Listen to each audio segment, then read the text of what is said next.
Friends, कैसे हैं आप सभी लोग। आई होप कि आप अच्छे होंगे। मैं विनोद कुमार स्वागत करता हूं आपका अपनी क्लास में। दोस्तों, हम रेशियो एंड प्रोपोर्शन के बारे में पढ़ रहे थे, जिसके अंदर मैंने आपको रेशियोज के बारे में बताया था। आज हम पढ़ेंगे, आज का टॉपिक है हमारा प्रोपोर्शन के बारे में। तो देखिए, प्रोपोर्शन क्या होता है। दो रेशियोज की इक्वालिटी को हम बोलते हैं प्रोपोर्शन। यानी कि मेरे पास ए रेशियो बी है equal to C ratio D. देखिए, ए रेशियो बी एक रेशियो है मेरे पास, एक टर्म है, दूसरी टर्म सी रेशियो डी है। दोनों की इक्वालिटीज को हम क्या बोलते हैं? प्रोपोर्शन। तो आइए समझते हैं और अच्छे तरीके से इसको। देखिए, मैं इसको इस तरीके से भी डिनोट कर सकता हूं, जैसे A ratio B double ratio C ratio D. इसका मतलब ही इक्वालिटीज होती है दोनों रेशियोज की टर्म्स के बीच में। आइए समझते हैं first proportion, second proportion, third proportion, fourth proportion and mean proportion को। तो देखिए, A ratio B ratio C ratio D, ये वाली जो ए होती है इसको बोलते हैं हम फर्स्ट प्रोपोर्शन।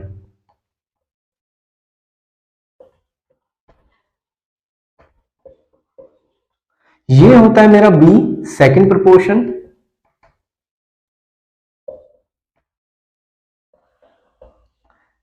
ये होता है मेरा थर्ड प्रोपोर्शन एंड डी होता है मेरा फोर्थ प्रोपोर्शन।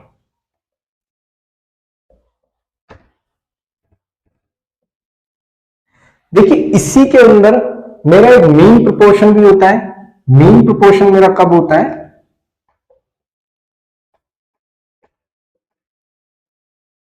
अगर मैं बात करूं A ratio B double ratio B ratio सी।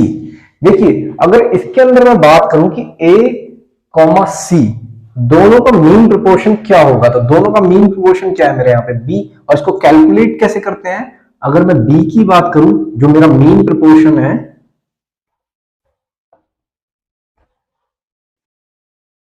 इसे कैलकुलेट करते हैं अंडर रूट ए सी से। तो आइए समझते हैं इसे कैसे मैंने ऐसे कैलकुलेट किया। फर्स्ट प्रोपोर्शन को कैसे कैलकुलेट करेंगे, सेकंड प्रोपोर्शन को कैसे कैलकुलेट करेंगे, थर्ड प्रोपोर्शन को कैसे कैलकुलेट करेंगे एंड फोर्थ प्रोपोर्शन को कैसे कैलकुलेट करेंगे। तो देखिए फ्रेंड्स, सबसे पहले हम फर्स्ट प्रोपोर्शन को कैलकुलेट करेंगे। फर्स्ट प्रोपोर्शन को कैलकुलेट करने के लिए हमारे पास कुछ टर्म्स होंगी, जैसे A ratio B double ratio C ratio D. तो देखिए, इसके अंदर मेरे को फर्स्ट प्रोपोर्शन कैलकुलेट करना है, यानी कि ए को मेरे को कैलकुलेट करना है। तो देखो, ए को कैलकुलेट करने के लिए क्या करते हैं हम, हमें पता है कि a by B is equal to C by D है। और अगर हमें a कैलकुलेट करना है तो b मेरा इस तरफ चला जाएगा, यानी कि बी सी बाई डी। आइए समझते हैं एग्जांपल से। जैसे एग्जांपल के लिए, अगर मेरे पास तीन टर्म्स हैं 2 3 5 और बोले इसका फाइंड करना है हमें फर्स्ट प्रोपोर्शन।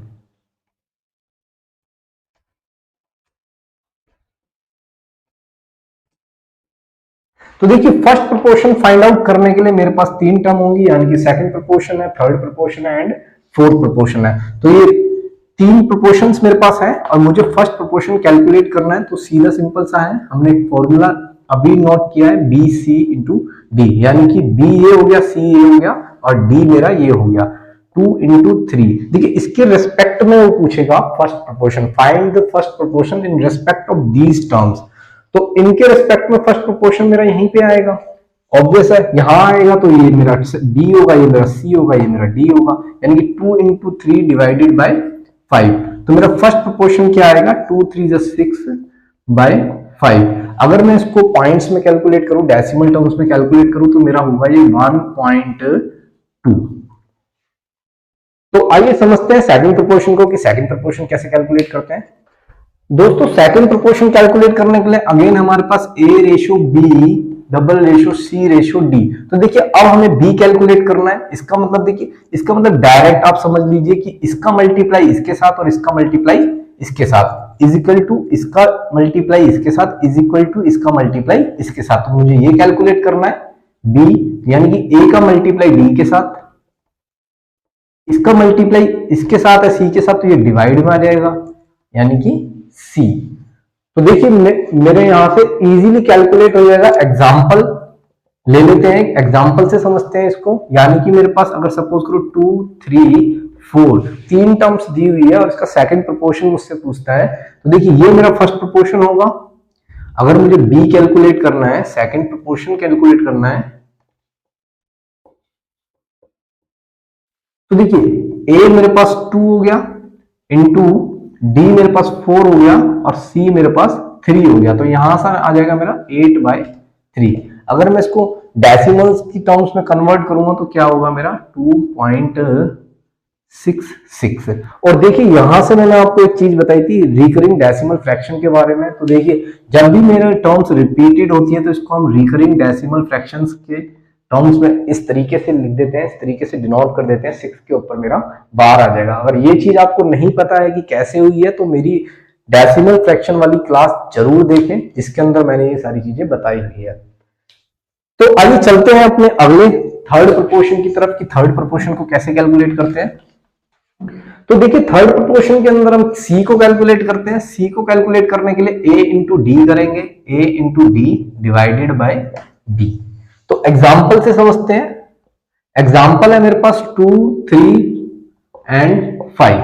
तो देखिए इसका मुझे थर्ड प्रोपोर्शन कैलकुलेट करना है, फाइंड करना है थर्ड प्रोपोर्शन।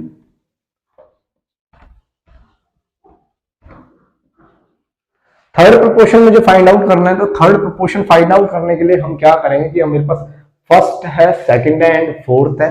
तो इसका मतलब मुझे सी कैलकुलेट करना है। तो फर्स्ट मेरे पास 2 हो गया, फोर्थ मेरे पास 5 हो गया एंड थर्ड मेरे पास, सेकंड मेरे पास 3 हो गया। तो यानी कि ये मेरे पास आया 10/3। इसको मैं लिख सकता हूं 3.33। तो आइए समझते हैं इसी तरीके से फोर्थ प्रोपोर्शन क्या होता है। थर्ड प्रोपोर्शन के अंदर एक और भी चीज होती है, वो मैं अभी आपको मेन प्रोपोर्शन जब कराऊंगा तब बताऊंगा आपको। तो अभी करते हैं हम फोर्थ प्रोपोर्शन। फोर्थ प्रोपोर्शन कैसे कैलकुलेट करते हैं आइए समझते हैं। देखिए दोस्तों फोर्थ प्रोपोर्शन कैलकुलेट करने के लिए मुझे डी कैलकुलेट करना है। डी कैलकुलेट करना है, इसका मतलब मुझे बी इंटू सी का मल्टीप्लाई डिवाइडेड बाय ए। तो इस तरीके से हम जो है फोर्थ प्रोपोर्शन को कैलकुलेट कर सकते हैं। एग्जाम्पल से समझते हैं। एग्जाम्पल क्या कहता है मेरे पास, जब सपोज 3 5 एंड 8 कोई मेरे पास एग्जाम्पल है और मुझे फोर्थ प्रोपोर्शन इसका बताना है। इसका मतलब ये फर्स्ट हो गया, ये सेकंड हो गया, ये मेरा थर्ड प्रोपोर्शन हो गया। फाइंड करना है मेरे को फोर्थ प्रोपोर्शन। तो फोर्थ प्रोपोर्शन कैलकुलेट करने के लिए हम क्या करेंगे कि हमें डी कैलकुलेट करना है। तो इसका मतलब बी और सी हमारे पास ये है 5 इंटू 8 डिवाइडेड बाय 3 यानी कि 40/3। इसे मैं डेसिमल टर्म्स में लिखूंगा तो क्या हो जाएगा ये 13.33। तो इजीली हम फोर्थ प्रोपोर्शन कैलकुलेट कर सकते हैं। आइए समझते हैं मीन प्रोपोर्शन को कि मीन प्रोपोर्शन कैसे कैलकुलेट करते हैं, मीन प्रोपोर्शन क्या होता है। देखिए दोस्तों मीन प्रोपोर्शन कैलकुलेट करने के लिए हमारे पास तीन टर्म्स होती हैं ए बी एंड सी। यानी कि ये मेरा होगा फर्स्ट प्रोपोर्शन, ये मेरा होगा फर्स्ट प्रोपोर्शन, ये होगा मेरा third proportion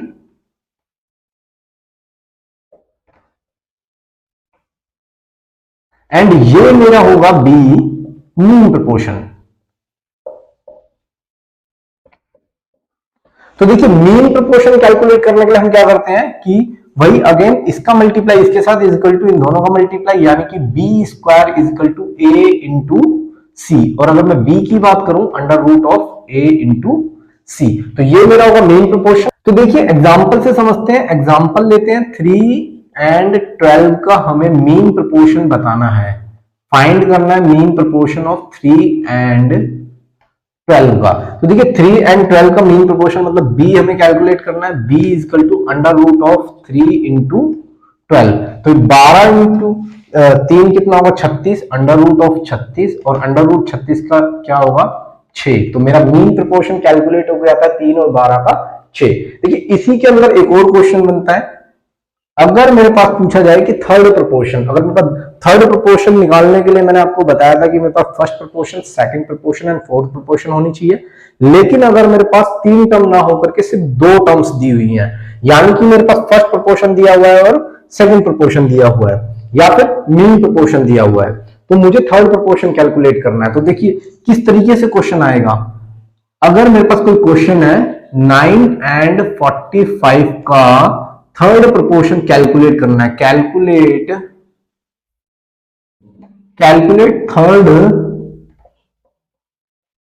proportion of 9 and 45। तो देखिए किस तरीके से इसे कैलकुलेट करेंगे 9 और 45 का थर्ड प्रोपोर्शन। वही हम जो क्या करेंगे कि मीन प्रोपोर्शन, मेरे पास ये फर्स्ट प्रोपोर्शन है, ये सेकंड प्रोपोर्शन है, इसको मैं मीन प्रोपोर्शन भी बोल सकता हूं। तो इसका square is equal to 9 into में थर्ड प्रोपोर्शन। तो थर्ड प्रोपोर्शन को हम x मान लेते हैं। थर्ड प्रोपोर्शन को मैंने यहां पे x मान लिया, तो x इज इक्वल टू क्या होगा 45 इंटू 45 डिवाइडेड बाई 9। तो कैलकुलेट करेंगे 9 से 5 का, तो x इज इक्वल टू मेरा आएगा 225। तो यहां से मेरा थर्ड प्रोपोर्शन कैलकुलेट होके आता है 9 और 45 का क्या 225।